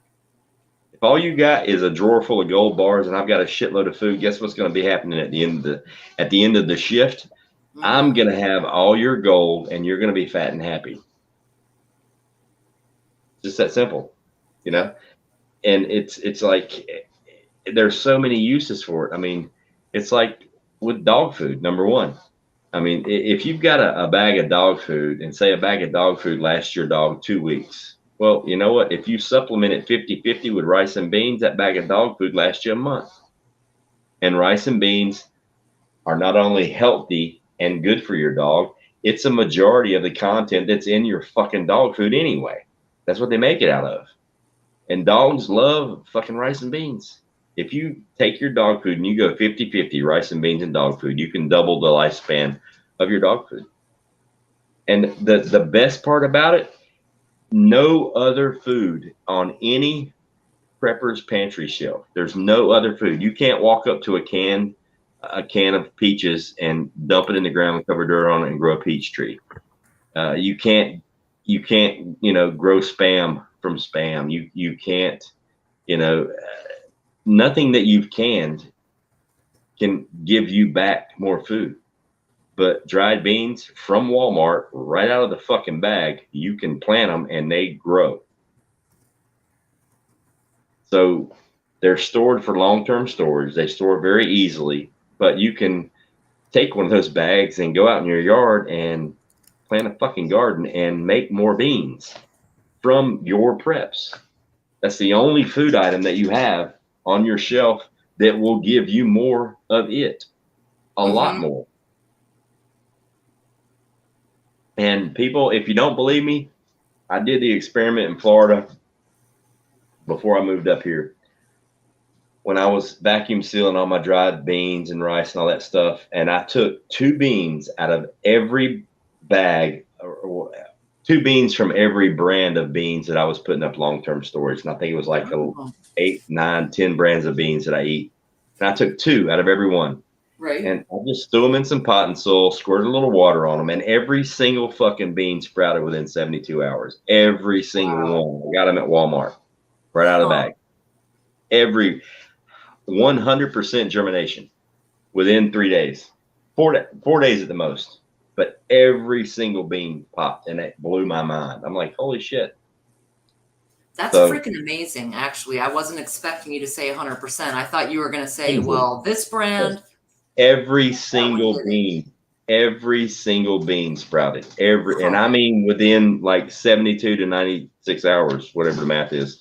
4 days max, and they were all up. And I mean, it blew my mind. I was thinking I was going to get like 1, maybe 2, but every single bean came up, which is crazy. You know, and those bags of beans, there's no telling how many years they sat on the shelf. They're dry. They're going to be good for a while. Oh yeah. You know, they're good for a while. They don't activate until they get wet. Right. You know, so those things will probably last, 10, 15, 20 years. I mean, the germination rate might not be 100% 20 years from now, but it's probably at least 30 or 40%. That's better than nothing. Sometimes you'll germinate a bean just soaking them to cook them the next day. Go through your beans, y'all. If you're soaking your beans to cook them, and see if any of them popped. They might. Yep. It blew my mind. See, we got Birdie. Hey, what's going on? Welcome to the show. Been watching streams, but not chatting so much. We just had to say hello to you. My first time watching Ghosts. Well, welcome. It's my first time saying your name. Yeah, I haven't been around for a while. According to Virginia Roots, I had a baby. I've been gone for 9 months and 2 weeks. So I guess according to Roots right now, I'm in postpartum and I'm seeping. My nipples are dripping. Yes, he is. It's been a rough 9 months. He's been lactating for 2 weeks now. It's been a rough 9 months. Michigan Outpost, what's going on? Stay peachy. Betty, I put everything over rice, girl.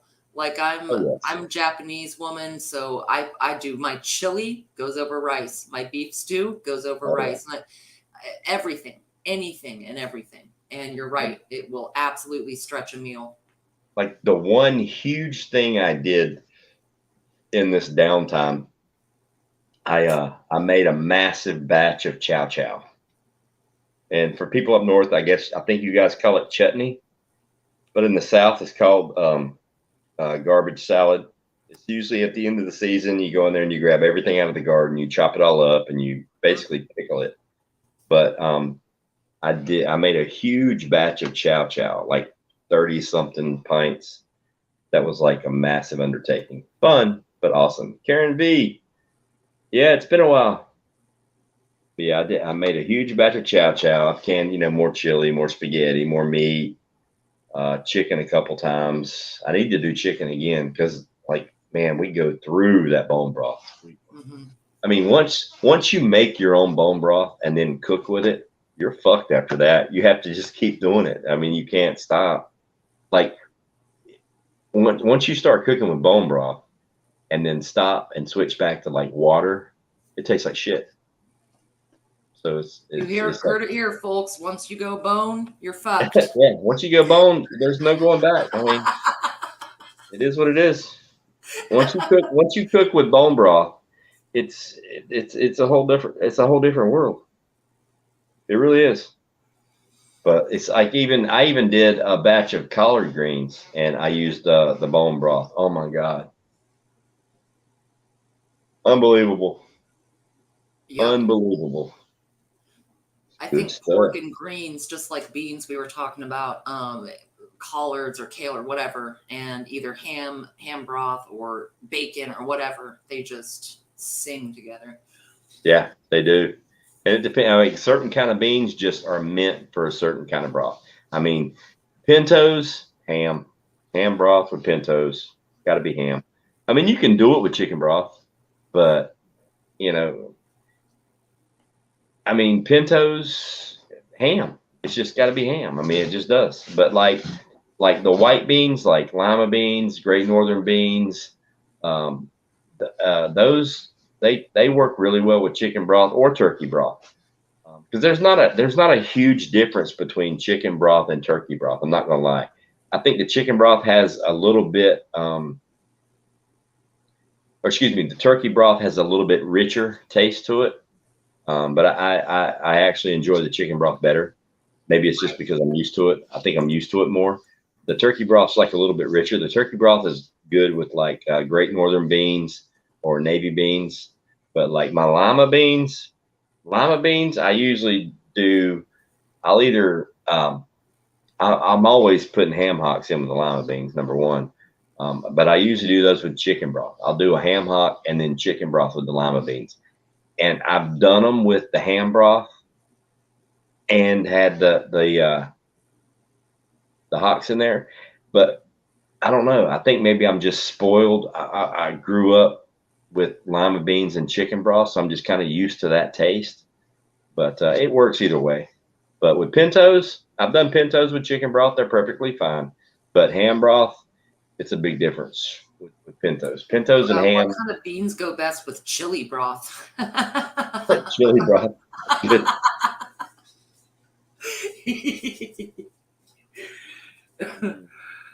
That's a must. I know, right? Yeah. So what have you been up to, Roots? Well, same shit, different day. You know, my Yeah. boy's a little bit bigger, so I'm chasing circles pretty constantly. And to be totally honest, I have to go in a minute. I have a flight to take in the morning. I'll leave you a note in private chat, but I'm going to California tomorrow. And other than that, it's been like this year is not, last year was super productive with all the gardening, all the canning, all the stuff. And this year has been very, I guess, more introspective in a way. They're just not as much in the producing category. Like I was saying, nothing would pop off. And then there's been like a different energy in the universe, you know? Well, didn't you have like a weird rain schedule this year versus last year? Yes. Like last year, we got up to 118 degrees and we had a really great summer. Everything was awesome. This year has been very, very dry. We didn't really break 80 degrees more than once or twice. And Yeah, that's what I was thinking. Because last year you were blowing up, like but a you were getting long like spring. water. Yeah. And see here, I mean, like my garden didn't do shit this year. I mean, it produced. I did nothing but Cherokee purple tomatoes this year, and they disappointed me quite a bit actually, which kind of shocked me. I think it was my fault more than theirs because I've never just focused on Cherokee purples. Usually I did like one or two of those and something else, but also I didn't use as much rabbit manure this year as I did last year.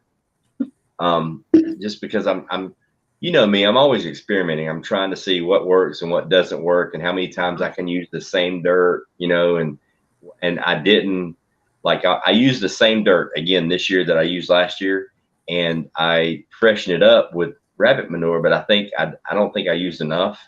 And this is only my second year with rabbits. So, you know, that's still new to me. You know, plus I had so much shit going on. I like seriously neglected the garden. And I think that was a lot of my fault. Plus we didn't get a lot of rain like we normally did. So it threw my watering schedule off. But, you know, it's kind of weird. I have a back porch that's screened in, and I think I'm going to convert it into a greenhouse this winter if I can stay motivated. I think I'm going to try to half-ass do like a greenhouse. It doesn't get full sun. It gets sun for like maybe the first 40% of the day. It's really, really shaded, but I have grow lights in the basement. So I'm thinking I'm going to bring them up and put them on the porch, and you know, just try to run a couple of tomato plants, a couple of pepper plants, you know, maybe some collards and lettuce, you know, on the porch through the winter and see how that goes. Plus, the porch is my back door, and I'm thinking, you know what, if I do like a makeshift greenhouse on my porch, that will thermal insulate, the main area where you lose heat in the wintertime. So I'm thinking it's going to reduce my heating costs in the house. So I'm well, you're always trying to think of ways to keep growing year round. You've been Yeah. talking about that since we met, always. So what do you think from last year? What was the most successful thing that kept going, that you were talking about moving in and out or keeping them going or whatever? Peppers, because you know me, I'm brutal on my plants. I try my best to kill them. The ones that make it, that's the seeds I want to keep. I mean, I brutalized my shit last year. And my pepper plants, the bell pepper, the cayenne pepper, and the banana pepper, when I think it was November or December of last year, I went out there with some clippers, and I just clipped them all the way back to the stem, and I brought them in the basement, and I sat them in the corner. I didn't fucking water them. I didn't do anything with them. I just let them sit there until March, and then I brought them back out in the backyard, and I squirted water in the bucket, and they started growing again. So Peppers. Yeah. I mean, I didn't water them not once for what, 4 months? Right. Did you try to do potatoes through the winter? No, I'm going to this year, but I didn't last year. All right.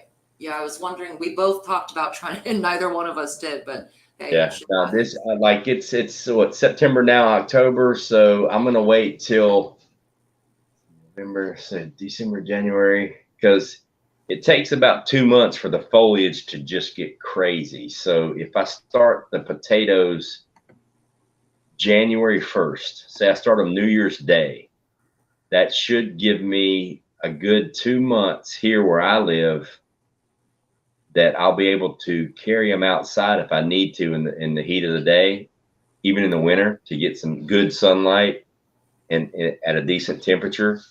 So I think I'm gonna start them. I think maybe, you know what, I'm gonna start a bucket on January 1st, and then a bucket on February the 1st, and just kind of try to space out the time frame. But if I have the greenhouse on the back porch, it won't really matter. I can just do them there, whenever. It's not a big porch, but we'll see what happens. I can't wait to see. I enjoyed every single one of your videos. I was there. They're like 6 or 7 minutes, and you showing us all your buckets, all the progress.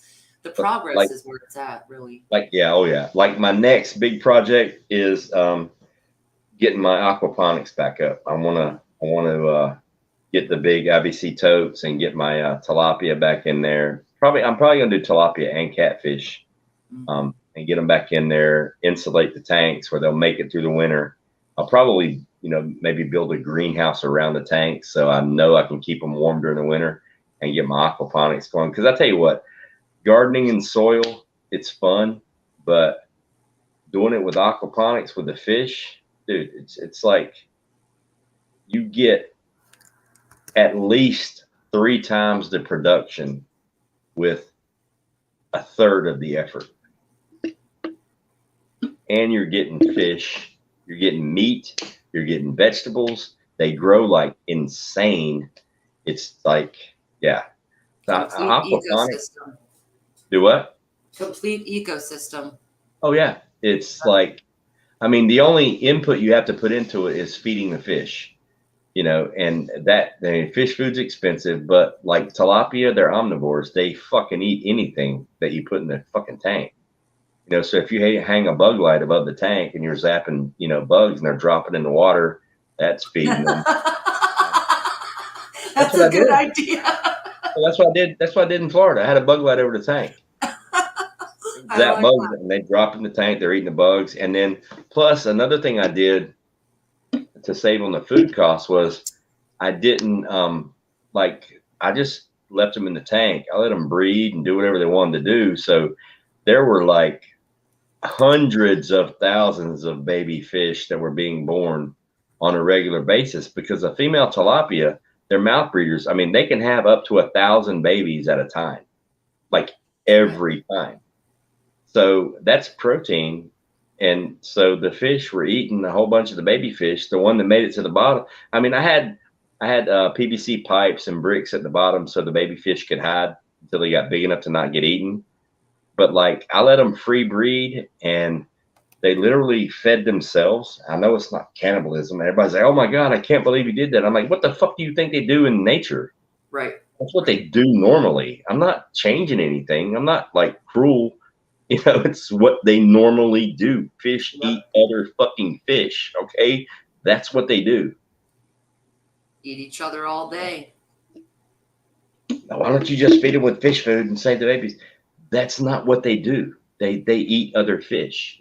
That's part of their life cycle. Who the Yep. fuck are you to change that? You know? So I let That them is free breed. wonderful. I let them free breed. And when I needed new fish or new stock, I just take the net and I dip out, 20 or 30 babies, and I'd put them in a side tank and I'd let them get big enough till they're ready to go. Then I put them back in the tank. But the rest of them, hors d'oeuvres, and I mean, it cut down my cost of, feeding. Does it sound cruel? Maybe it does. Does it hurt my feelings? Fuck no, because it's life, baby. That's what they do in nature. If I was introducing something different and saying that I was, taking baby kittens and, shaving them and throwing them in the fish tank, yeah, there might be an issue there. Or, if I was inventing some new way to feed the fish a way that was unnatural to them, yeah, I would expect a little bit of blowback. But fish eat. What do you put on the fucking hook if you ain't got a worm? Most people, when they go fish, they fish for bait, which is other fish that they bring on the boat, and then they chop up, put on the hook, and they throw it back out, and they catch bigger fish. Yeah, it's normal. It's natural. It's what they do. All right. I'm just going with the flow. I'm not inventing anything new, Absolutely. And it saved me a lot of money. It saved me a lot of money, and I was getting insane vegetables. And for those of you that don't believe me, the very first video I ever posted, like 2 freaking years ago, was my aquaponics garden. It was a bunch of still shots of my garden, a slideshow. And I had collard plants that were 9 feet tall. I had a tomato plant that was almost 2 years old. And for those of you that don't know this, a tomato plant, it'll live to be anywhere from 2 to 5 years old and produce the entire time if it's an indeterminate. So you can like literally plant a tomato plant and it will live, 3 years and give you a whole bunch of tomatoes. So yeah, I had one tomato plant and it was just massive. I mean, it was like insane. It was the stems were like this big around. I had collard greens that were growing, their collard plants that were 9 feet tall. They were over a year old, and I grew them in the middle of the summer, in the heat of the summer in Florida. Collard greens are a fall crop. They like cold. I grew them in the heat of the summer in Florida for over a year. Beautiful. They were massive. Go look at my video if you don't believe me, people. They were huge. Like one leaf was a meal. Like you could go, I literally would go out there and chop off one leaf, come inside, rip it up and cook it and put it on a plate. That one leaf that's all I needed for, that section of the meal. I could literally step 5 feet from my back door, grab a net, open my tank, scoop up a fish, go inside, fillet it. I was eating the fish 20 minutes after it was swimming in the water. Grab a fresh tomato, collards, peppers, whatever, some romaine, Swiss chard. Just grab it out of the system, go inside and eat for free. Always frugal. All organic. Oh yeah. And I mean, there's pictures of the fish on there that I filleted too. They were 10 months old and they were 15 inches long tilapia. And when I got them, they were less than the length of my fingernail. They were itty bitties. And I mean, they cost nothing when they're that small. Nothing. They're like damn near free. When you buy them online, they mail them to your house. If you buy 20 baby fish, fingerlings, whatever they call them, they usually send you 30 because they expect some to die on the way. So, I mean, I remember, I think I bought 25 and I got like 37, like one died, It's a damn good return. Especially, yeah, when they grow to be 2 pounds, you're getting 2 1-pound fillets, tilapia, all natural, organic. I mean, holy shit. And they eat anything. I would just grab a leaf I would cut off a leaf from the collard greens, and I would just throw a collard green leaf in there every day. They'd tear it up. Oh, that's a good idea. And it's Oh, yeah. not that you didn't have a shortage of collards, you know. No, I would feed them from the garden. Like the only thing you can't feed them from the garden is tomatoes. I mean, because the tomato plant itself's a nightshade. It'll fucking kill them. Right, right. The only thing from a tomato you can eat is the actual fruit. But yeah, and I remember I had I got an infestation of those little white bugs. Shit, what are they called? Crap, ants.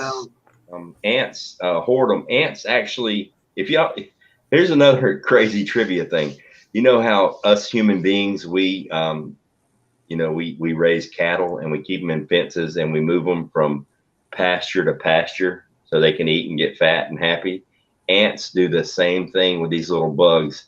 They're called they're little white bugs, but ants actually farm these bugs. Aphids? Aphids, that's it. Ants will farm aphids because aphids produce these sugars that the ants eat. So the ants move the aphids around from plant to plant, and the ants like farm them. It's insane. But like I got hit with aphids real bad, and it can literally happen like within 24 hours. You have none, and then they're everywhere. And what I did, it was hilarious. I'm like, I was pissed, so I just went over to my tank with the clay pellets that the plants were growing in, and I just grabbed the plant by the root, pulled it out of the tank, walked over to the fish tank. I turned it upside down, and I dumped the entire plant in the fish tank, and the fish ate all the aphids off the plant. And then I stuck the plant back in there, and it went to growing. Yeah, it was funny. I just grabbed the plant, dunked it in the fish tank. I let the fish eat all the bugs off of it, and then I put it back in the tank. Such a good idea. Man, I had an aphid issue last year, and it kicked my ass on my. Well, and see, with aquaponics, you can't use any pesticides because it'll kill the fish. So you have to use all natural stuff, and the only thing you can use is the neem oil, cold rolled neem oil. Yeah, and you spray that, and it does really, really well. But it's really quicker just to pull the plant out and dunk it in the tank and let the fish eat the bugs and then stick it back in there, and it does its own deal. If the plants are small enough, like the collards, I couldn't really do it to the collards because they were just massive. But no, I had no bug issues with the collards whatsoever. It was the tomato plants and the beans. They really went after the beans, and I dumped the beans and they cleaned it off and it was good to go. But yeah, like as far as from a prepper standpoint, honestly, like my number one thing would be aquaponics, because you're growing meat, fish, and the fish are producing or fertilizing probably the best tasting, healthiest vegetables you will ever eat, especially lettuce. Anything green leafies, oh my God. They are like on steroids. They're nuclear powered. Go look at my first video if you don't believe me. Look at those collard greens. Those things were 9 feet tall. And when you see them on the picture, they're not quite 9 feet tall, but you got to understand they were planted in the very back of that grow bed. They grew up about 3 feet, and then they came down, and then they went back up, and then they came down again. And you're seeing the front face. There's a huge S of stem behind those bad boys. They were massive. They were so big, I had to get my saws off, my reciprocating saw, to cut the stem to get them out of the system, because they broke my system. They were so heavy. They broke the piping. They broke the supports that they were sitting on, everything. I mean, they were just huge, crazy.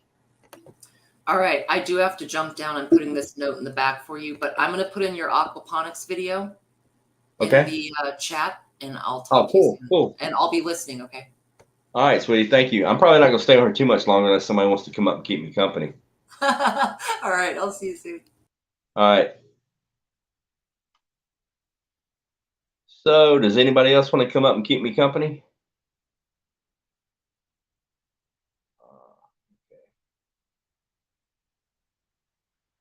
Okay, Roots, I got your message. That's cool. I understand. That's nuts. Yeah, my phone shit on me as well a while back. I had to get a new one. That's why I'm still trying to figure this thing out. But, you know, it is what it is. So does anybody else want to come up here? Oh, Roots just dropped a link to the aquaponic video. It's a video, but it's actually a slideshow. I just took a bunch of random pictures and threw them together. But yeah, aquaponics is the way to go. There's a learning curve there. You got to understand, you know, pH and feeding rates for the fish and what kind of plants. Tomato plants are greedy as shit. They have to have a lot of nutrients. So if you're going to go grow tomato plants in an aquaponic system, you're going to need a lot of fish poop. In my system, the size of it was only sized for like 20, maybe 30 fish, but I had over 100 fish in there at one time. And the reason why I was able to raise 100 fish was because I had like 30 tomato plants just shoved in there because they're hungry. They filter the water, they clean the water back for the fish. So I was able to raise more fish with nutrient hungry plants. If I was just growing lettuce, it wouldn't have worked. The fish would have died because the lettuce can't filter the water as well as the tomato plants can. Tomato plants, they filter the water insanely good. So I had way more tomato plants than I needed. I was just basically, I didn't do the aquaponics I didn't do the aquaponics for the fruit or the vegetables. I did it mainly just to raise fish for the meat. So I basically sacrificed most of the plants. That was my intention, but I ended up, the plants did really, really well. But so yeah, if you don't know anything about aquaponics, look into it. There's several great channels on YouTube. Rob Bob's Aquaponics, he's an Australian guy. He's got a lot of really good knowledge. But yeah, aquaponics is the way to go. You know, this is my first night back. Been on here for an hour and a half now. So unless somebody else wants to come up here with me, or unless somebody else has got like some really good questions, we can do a Q&A if you guys want. And I'll try my best to answer your questions. If I don't know the answer, I'll tell you that I don't know, because I don't know everything. I know a whole lot about a whole lot, but I don't know everything about nothing. But so we'll give a couple minutes. If somebody wants to throw some questions, we'll answer them. If not, we'll call it a night. Let's see what we got here. Yep, neem oil works well. It's got to be cold rolled neem oil. I don't even know what that means, but that's what I was told to get, and that's what I got, and it did really, really well. Another thing to do really, really good if you want to keep ants out of your garden, if you have a container garden, like with my aquaponics, I took Vaseline.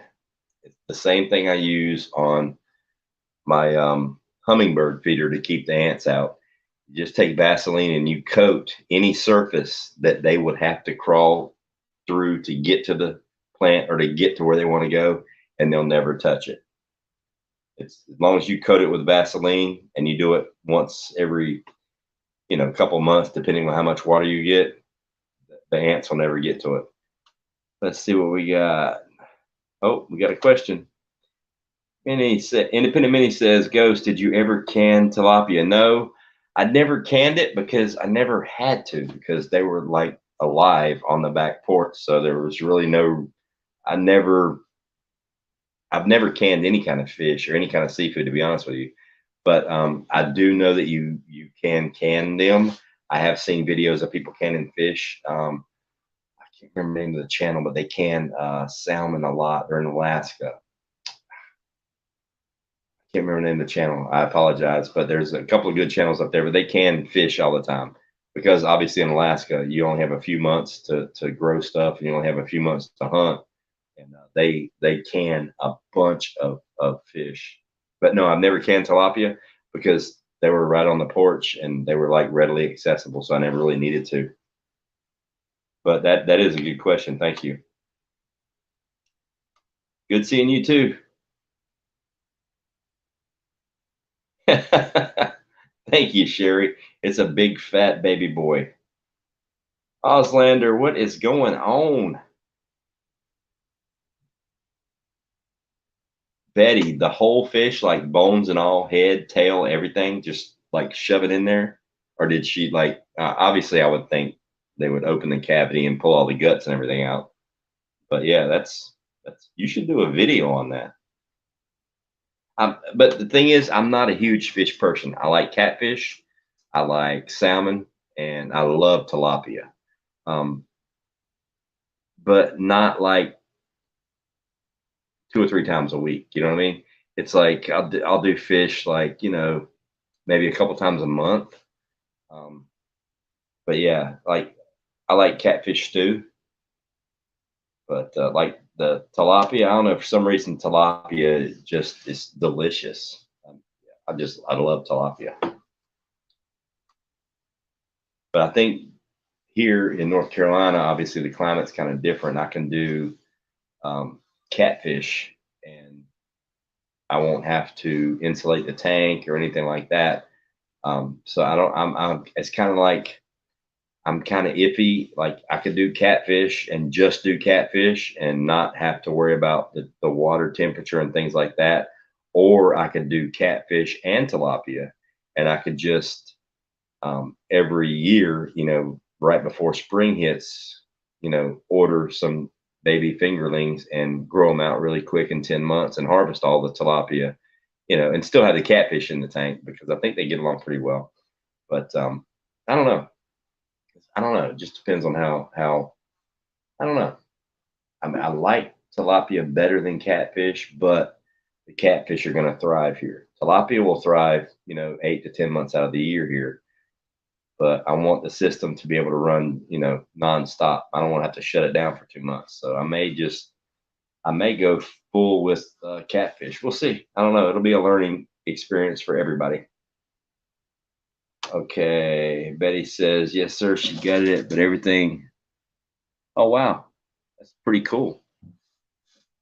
You should do a video on that. That would be very, very interesting.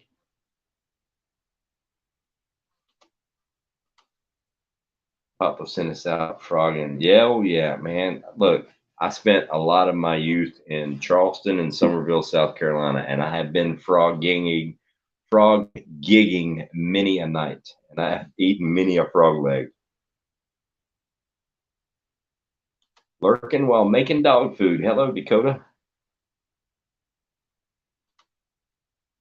Catfish, yeah, any kind of food item would be great for barter.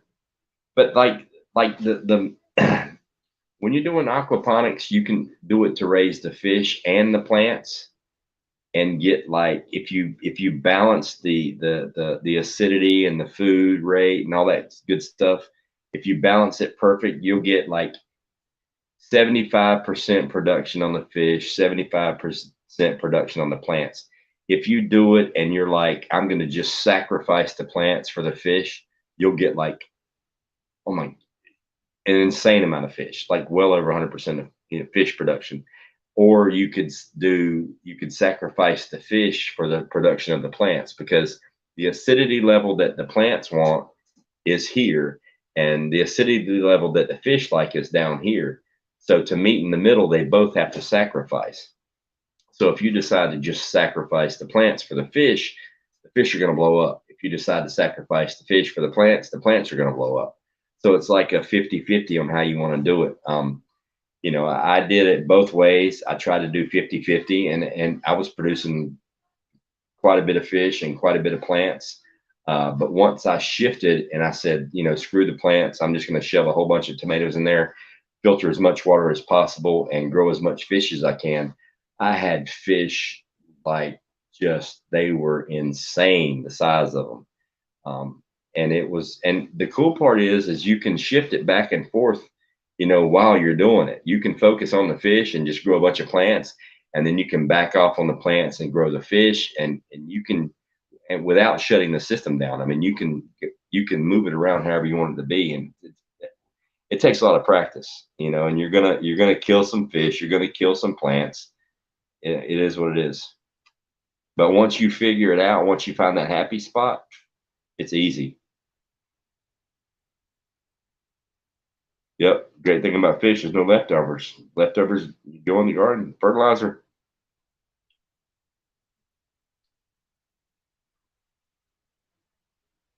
Caribbean House, what's going on? Yeah, Betty, if you're talking about doing the aquaponics, it's a challenge at first.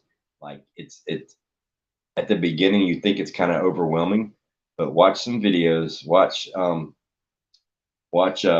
Bob's Aquaponics, and they'll show you how to build the system. He shows you how to build it, start to finish, what you need, the whole 9 yards. And there's several different systems. Like you can literally you can take an in your house fish tank with a couple of goldfish and you can grow lettuce like very, very easily and very quickly. So, I mean, you can go very small and you can go huge.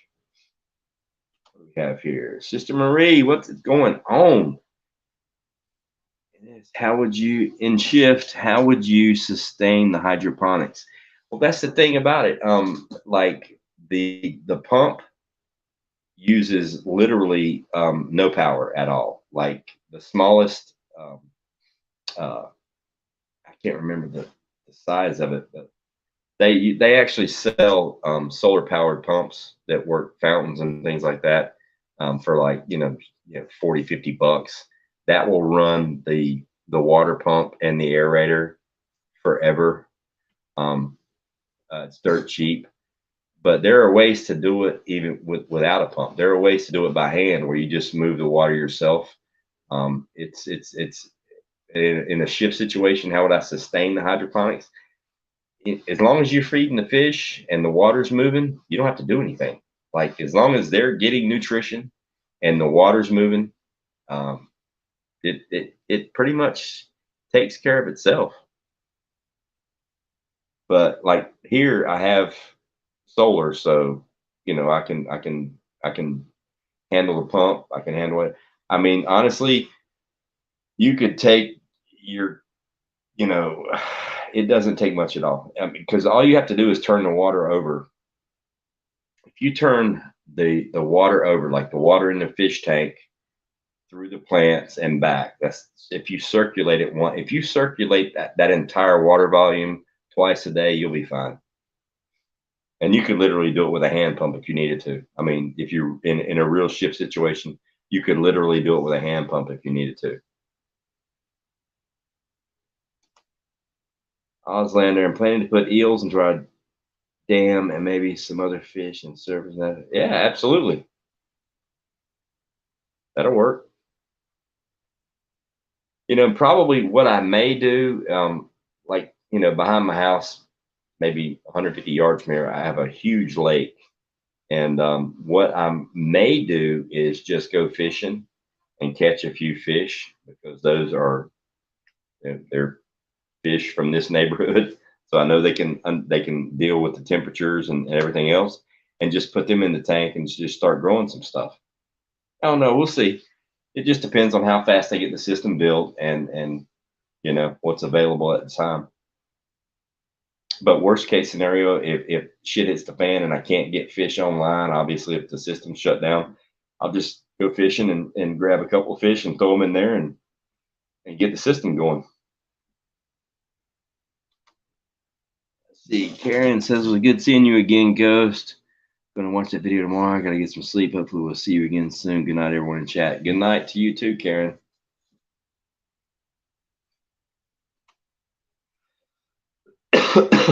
All right, guys. I've been here for almost 2 hours now, 108 minutes. It's 2 o'clock in the morning. I think I'm just gonna go ahead and stick a fork in this thing. I'm getting a little bit tired. But I want to thank everybody in the chat for popping in. I want to thank Backwoods for coming up here, even though he had internet issues. And I want to thank Virginia Rooch for coming up here and hanging out with me. And Gemma's here. Gemma's here. Hey, Gemma, how are you doing? Maybe I'll stay for a little while longer and hang out with Gemma. Yeah, so it was a good break, over 9 months, obviously. But, sometimes you just got to take a break from the drama and the bullshit and get your head right. And, everybody has other things going on in life that they need to deal with. And, you know, as much as I love YouTube and I love the community, I mean, YouTube can really be a drain on your psyche. I'm just going to tell you that.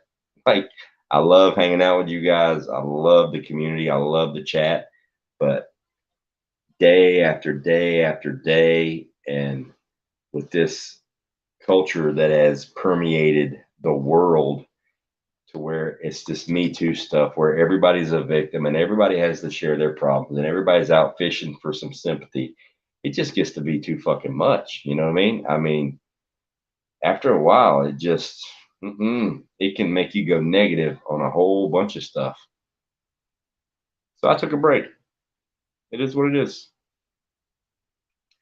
Gemma, you're back. You just returned streaming. You took 8 months. I took 9 months and 2 weeks, is what I was told that I've been gone. Welcome back. We both came back together. Awesome. Yeah. So I mean, as much positive that you get from YouTube and the community, there's just as much negative that you can get from it. And you know, maybe I'm not as strong as some people. They can just deal with it and just keep rolling. I take shit personal, you know, and you know, sometimes you just need a break, and I had to take a break. And you know, hopefully, you know, I'll start popping up some videos here in the next couple days, get some content going again. I'll try to do a live stream at least, you know, once a week. I wish Backwoods was still here. I was gonna do it while he was on here with me, but you know, him and I talked about starting back up, you know, doing a stream together. The what would we do that we did, you know, a little over a year ago, got really, really good reviews. So I think we may start doing that again. So we'll see. It is what it is. I love me some Gemma. Guys and girls in the chat, if you guys haven't checked out Gemma's channel, you really need to check out her channel. She is an awesome person. She has a huge heart, and she's just awesome. I love Gemma. So if you guys, do I have any mods in here? Gemma, if you want to copy and hang on, Gemma, I'll make you a mod right now. You can drop your own link. Hold tight. If I can figure this thing out. Is that how it works?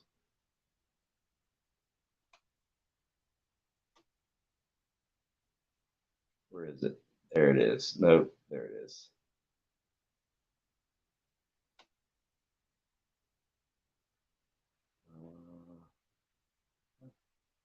You are a mod, Gemma. Drop your link, girl. You've been a mod forever.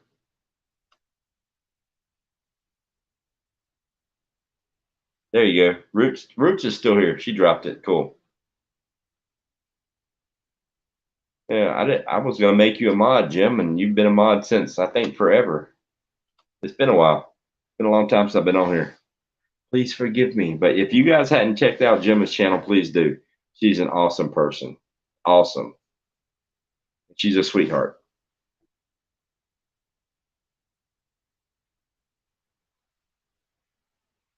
All right, boys and girls, I am whooped. I think I'm going to call it a night and go get some sleep. Actually, I'm probably going to drink another adult beverage and then get some sleep. But we shall see. Gemma, stop that, you. Thank you very much, Jim. I love you. And if it gets too cold over there in the UK, for those of you that don't know this, Gemma lives in the United Kingdom. If it gets too cold over there, or you guys don't like that new king, you know, I got a spare bedroom. You're always welcome over here in the States.